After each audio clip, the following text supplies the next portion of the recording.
अगला चरण भक्ति योग।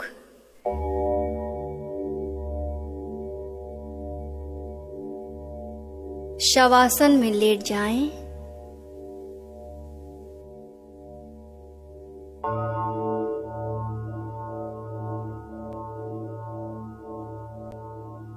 शिथिल हो जाएं।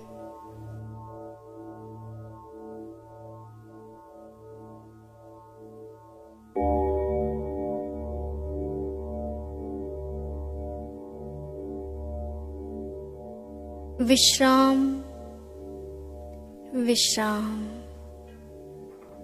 विश्राम, पूर्ण विश्राम।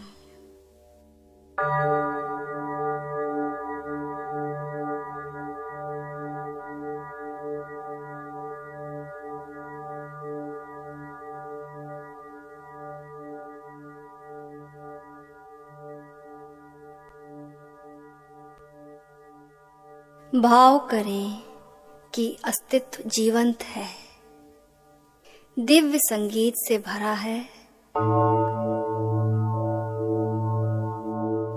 और उसकी तरंगें हम में जीवन ऊर्जा का संचार कर रही हैं। पुलक प्रसन्नता और अहोभाव पूर्वक उसे ग्रहण करें।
कस्तूरी कुंडल वसय प्रवचन माला के आरंभ में हमारी श्रद्धा और नमन स्वीकार करें।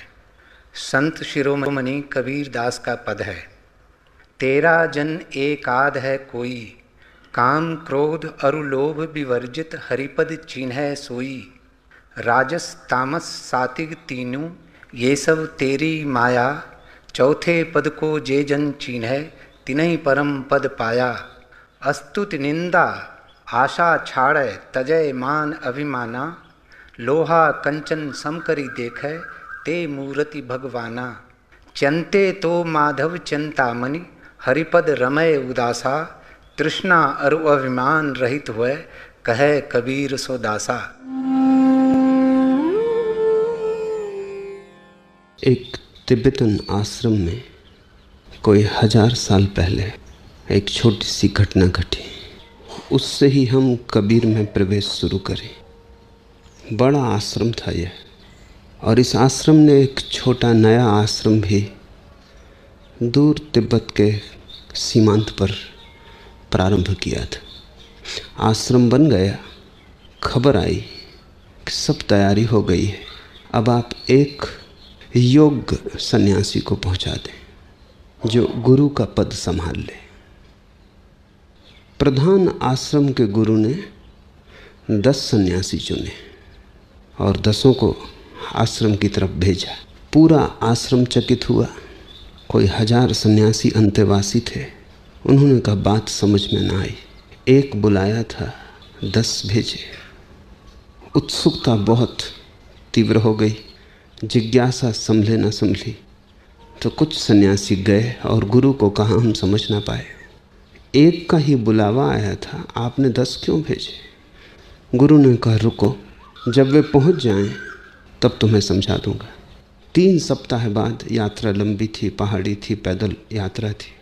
3 सप्ताह बाद खबर पहुंची कि आपने जो एक सन्यासी भेजा था वो पहुंच गया। अब और भी मुसीबत हो गई। अब तो पूरा आश्रम एक ही चर्चा से भर गया कि ये तो रहस्य सुलझाना और उलझ गया। 10 भेजे थे, खबर आई एक ही पहुंचा। फिर उन्होंने गुरु से पूछा तो गुरु ने कहा 10 भेजो तब एक पहुंचता है। फिर पूरी कहानी बाद में पता चली।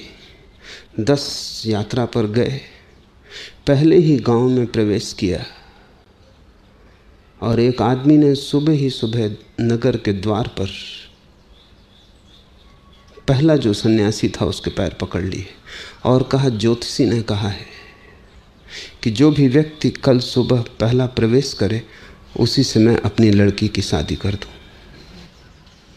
लड़की ये है और इतना धन मेरे पास है और कोई मालिक नहीं, एक ही लड़की है, कोई और मेरा बेटा नहीं। ज्योतिषी ने कहा अगर पहला आदमी इनकार कर दे तो जो दूसरा आदमी हो, दूसरा इनकार करे तो तीसरा, तो तुम 10 इकट्ठे ही हो, कोई ना कोई स्वीकार कर ही लेगा। पहले ने ही स्वीकार कर लिया। लड़की बहुत सुंदर थी, धन भी काफ़ी था। उसने अपने मित्रों से कहा कि मेरा जाना न हो सकेगा आगे, परमात्मा की मर्जी यही दिखती कि मैं इसी गांव में रुक जाऊं।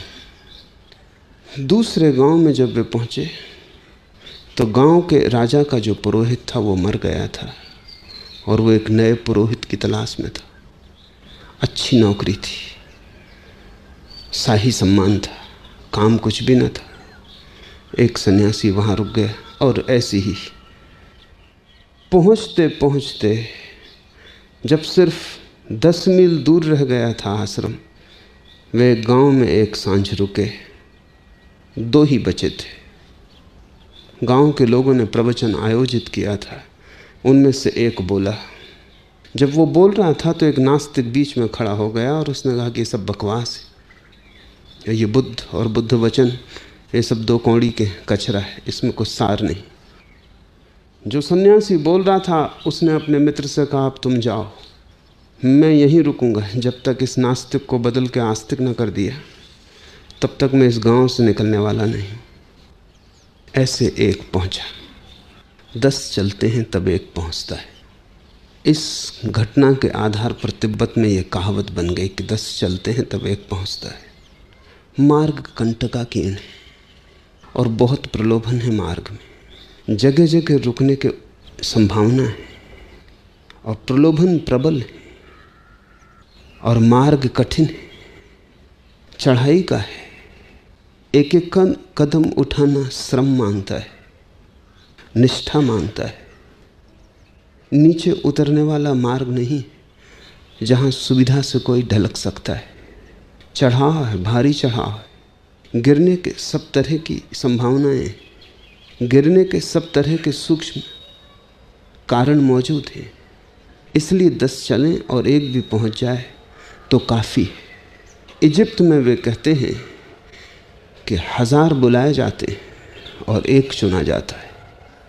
और मुझे लगता है तिब्बत से उनकी कहावत ज़्यादा सही है। 10 चलें और एक पहुंच जाए ये भी संभव नहीं मालूम होता।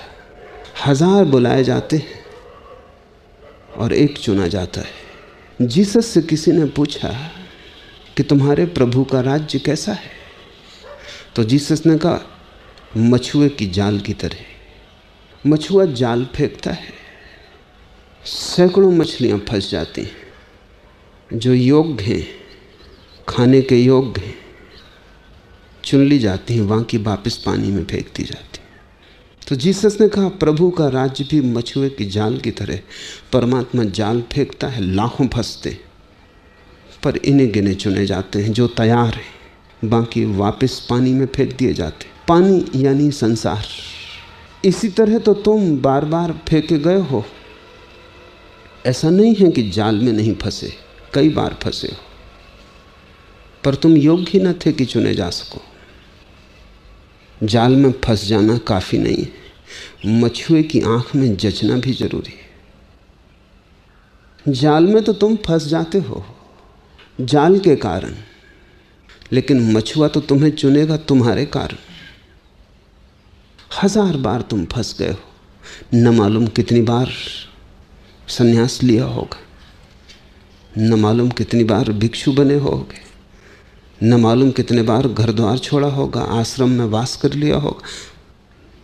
कितनी बार प्रार्थना की है, कितनी बार संकल्प किए, कितने व्रत, कितने उपवास, तुम्हारे अनंत जन्मों की अनंत कथा है।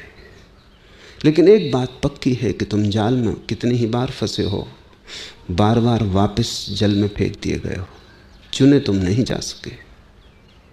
चुनने के लिए पात्रता चाहिए। चुने जा सको इसके लिए भीतरी बल चाहिए, ऊर्जा चाहिए।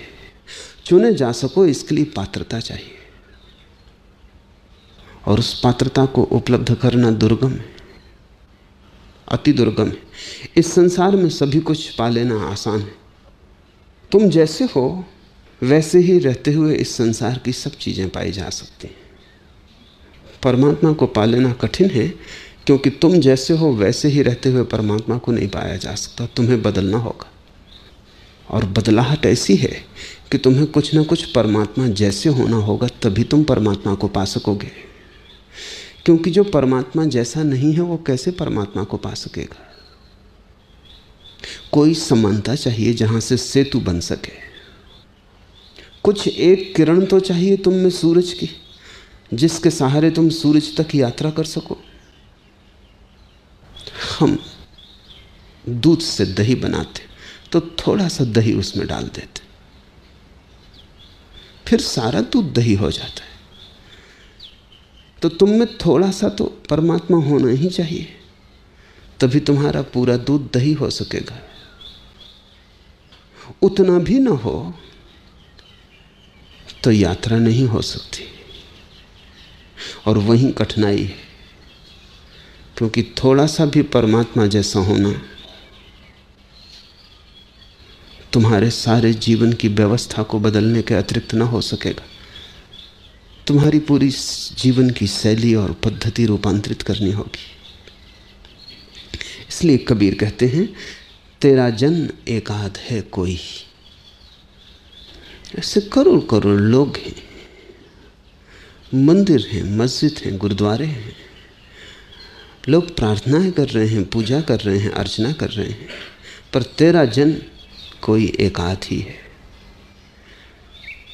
बड़ी पृथ्वी है, करोड़ों अरबों लोग हैं, मंदिरों की भी कोई कमी नहीं, प्रार्थना पूजा भी खूब चल रही है, अर्चना की धूप चल रही है, दिए चल रहे हैं, लेकिन अर्चना की आत्मा नहीं। पूजा हो रही है बाहर के मंदिर में, भीतर के मंदिर में पूजा का कोई स्वर नहीं। बड़ी सजावट है मंदिर में बाहर, भीतर का मंदिर बिल्कुल खाली है। तो जाओ कितना ही मंदिरों में, पहुंच ना पाओगे, क्योंकि उसका मंदिर कोई पत्थर मिट्टी का मंदिर नहीं, उसका मंदिर तो परम चैतन्य का मंदिर है। उसका मंदिर कोई आदमी के बनाए नहीं बनता। बात तो बिल्कुल उल्टी है, उसके बनाए आदमी बनाए।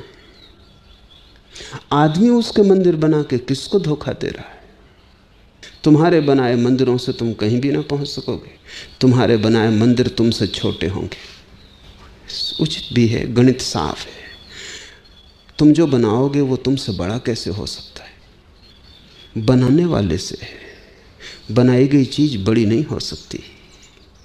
कविता कितनी ही सुंदर हो, कवि से बड़ी थोड़ी हो पाएगी, और संगीत कितना ही मधुर हो, संगीतज्ञ से बड़ा तो ना हो पाएगा। मूर्ति कितनी ही सुंदर हो, मूर्तिकार से तो सुंदर ना हो पाएगी। बनाने वाला तो ऊपर ही रहेगा, क्योंकि बनाने वाले की संभावनाएं अभी शेष हैं, सब चुक नहीं गया। वो इससे भी श्रेष्ठ बना सकता है। जिसने एक सुंदर गीत गाया वो इससे भी 1000 सुंदर गीत गा सकता है, और वो कितने ही गीत गाए, हर गीत के ऊपर ही वो रहेगा। तुम्हारे बनाए मंदिर तुमसे बड़े नहीं हो सकते, तुम्हारी बनाई हुई परमात्मा की प्रतिमाएं तुमसे छोटी होंगी। तुम ही उनके सृष्टा हो। तुम्हारा काम, तुम्हारा क्रोध, तुम्हारा लोभ, माया, मोह सब तुम्हारी मूर्तियों में समाविष्ट हो जाएगा। तुम्हारे हाथ ही तो छुएंगे और निर्माण करेंगे। तुम्हारे हाथ का जहर तुम्हारी मूर्तियों में भी उतर जाएगा। तुम्हारे बनाए हुए मंदिर तुमसे बेहतर नहीं हो सकते, और अगर तुम्हारा मन वैश्यालय में लगा है तो तुम्हारे मंदिर वैश्यालयों से बेहतर नहीं हो सकते।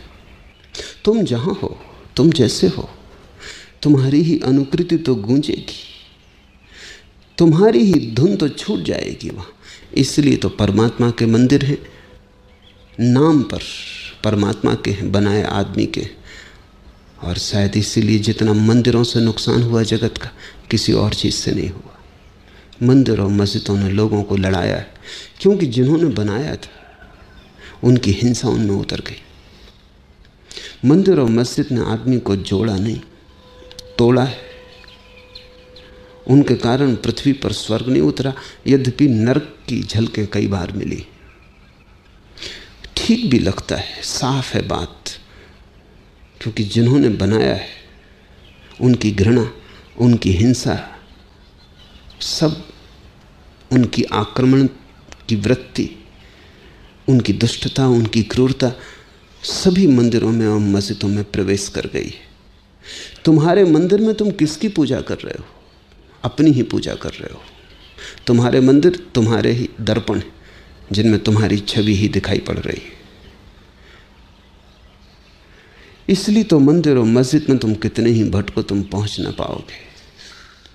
तुम्हें अगर परमात्मा को खोजना है तो तुम्हें वो मंदिर खोजना होगा जो उसने ही बनाया है। वो मंदिर तुम ही हो। इसलिए कबीर कहते हैं कस्तूरी कुंडल बसे। तुम्हें पता होगा कस्तूरी मृग का।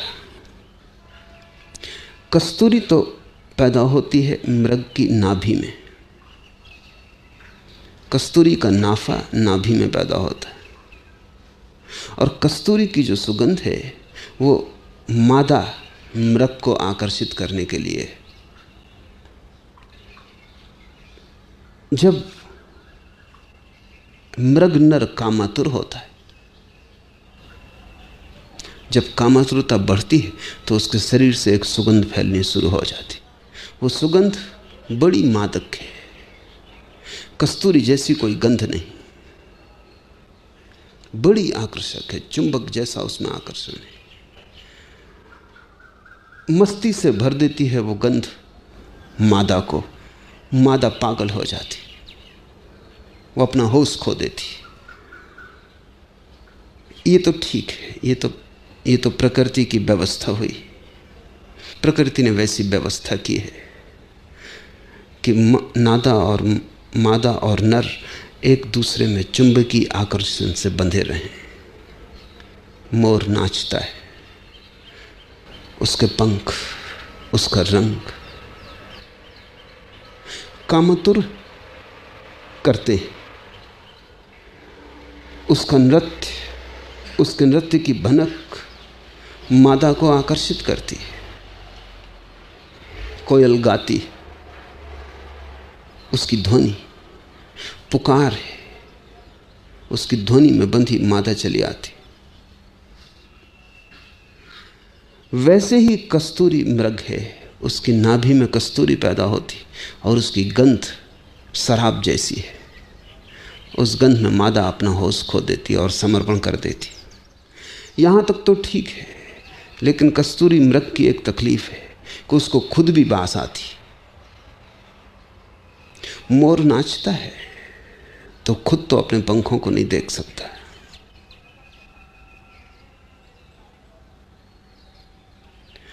पपीहा पुकारता है या कोयल गीत गाती है तो भी कोयल को पता है कि गीत मेरा है।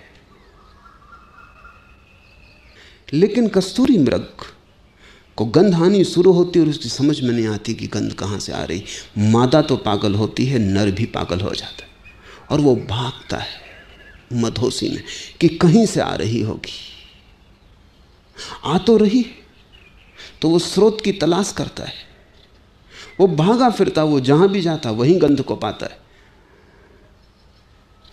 वो करीब करीब पागल हो जाता है, सिर लहूलुहान हो जाता है। भागते वृक्षों में, जंगल में खोजते कहाँ से गंध आती, और गंध उसके भीतर से आती। कस्तूरी कुंडल बसे। कबीर ने बड़ा प्यारा प्रतीक चुना है। जिस मंदिर की तुम तलाश कर रहे हो वो तुम्हारे कुंडल में बसा है, वो तुम्हारे भीतर है, वो तुम ही हो। और जिस परमात्मा की तुम मूर्ति गढ़ रहे हो उसकी मूर्ति गढ़ने की कोई ज़रूरत ही नहीं। तुम ही उसकी मूर्ति हो।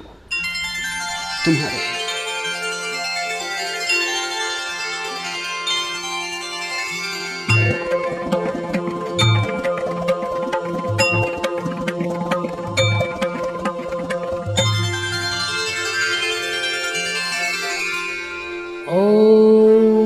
त्र्यंबकं यजामहे सुगंधिं पुष्टिवर्धनम् उर्वारुकमिव बन्धनान् मृत्योर्मुक्षीयमामृतात्। ॐ त्र्यंबकं यजामहे सुगंधिं पुष्टिवर्धनम् उर्वारुकमिव बन्धनान् मृत्योर्मोक्षीयमामृतात्। ॐ त्र्यम्बकं यजामहे सुगन्धिं पुष्टिवर्धनम् उर्वारुकमिव बन्धनान् मृत्योर्मोक्षीयमामृतात्।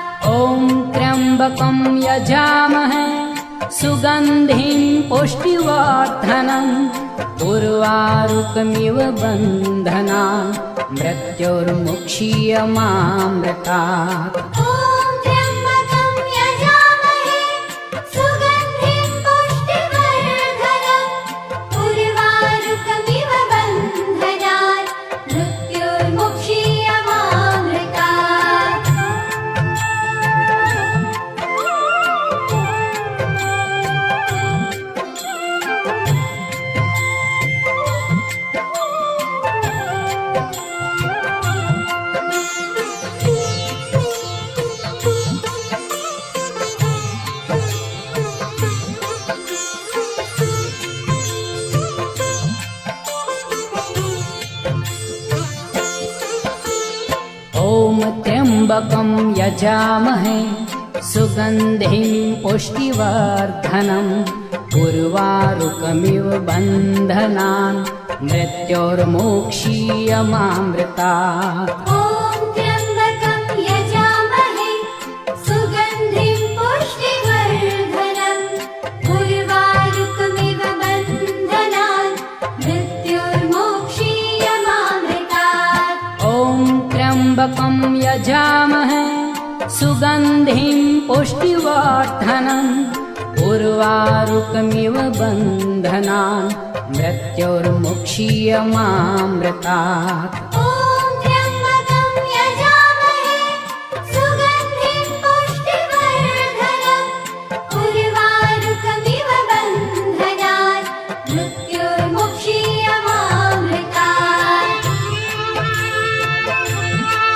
ॐ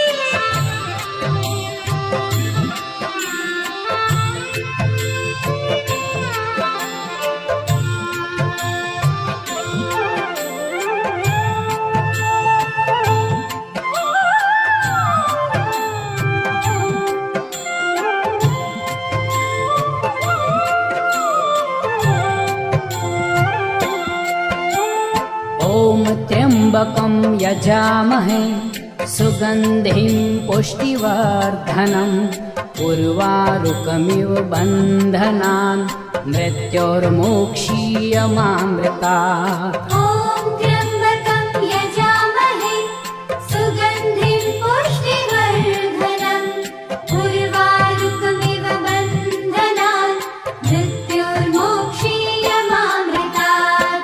ॐ त्र्यम्बकं यजामहे सुगन्धिं पुष्टिवर्धनम् उर्वारुकमिव बन्धनान् मृत्योर्मुक्षीयमामृतात्।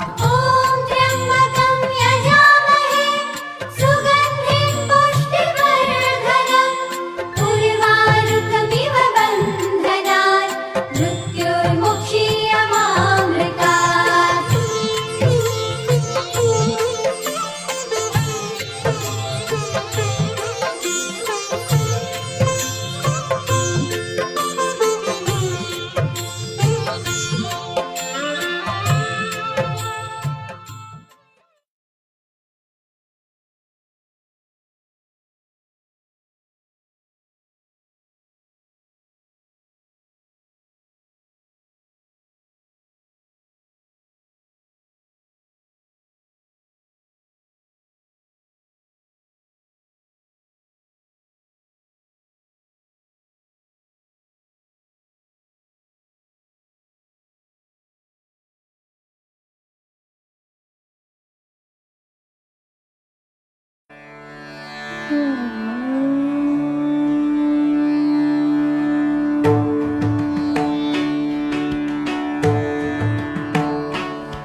उदकमङ्गलम् अग्निमङ्गलम् वायुमङ्गलम्